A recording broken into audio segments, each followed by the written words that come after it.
बिस्मिल्लाहिर्रहमानिर्रहीम, अस्सलाम वालेकुम रहमतुल्लाहि व बरकातुहू। उम्मीद करता हूँ आप सब खैर खैरियत से होंगे। अल्लाह पाक का शुक्र है, मैं भी बिल्कुल ठीक ठाक हूँ। आज जो है ना माशाल्लाह जुम्मे का दिन है। अभी टाइम जो है ना शाम के 4 हो गए हैं। आप लोग को तो पता है कि ना जुम्मे के दिन जो है ना काम नहीं होता है, तो जो है ना चहलकदमी करने के लिए मैं जो है ना एक नंबर है मेरे साथ है, तकरीबन 5 मिनट लगते हैं। इसी जो है ना ग्राउंड में आया हूँ। यहाँ पर जो है ना लड़के मैच वगैरह खेलते हैं, यहाँ पे मैं एंजॉय करता हूँ, देखता हूँ।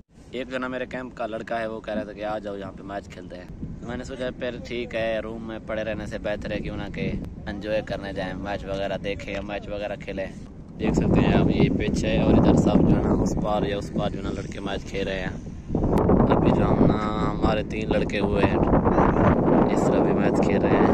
थोड़ी जो है ना धूप लग रही है, मैं जो ना एक इस मेरा मतलब इस दरख्त के साथ जो ना दोस्ती लगाता हूँ, इधर बैठता हूँ। अभी 5 हो गए हैं टोटल। ये है ना उजड़ा हुआ आग लग रहा है। हाँ एंजॉय कर लिया है। अब जो है ना मगरिब के अज़ानें भी आ रही हैं, चलते हैं रूम में, वहाँ पे जो है ना नमाज भी पढ़ेंगे, जो है ना फिर मिलेंगे अल्लाह ने के बाद।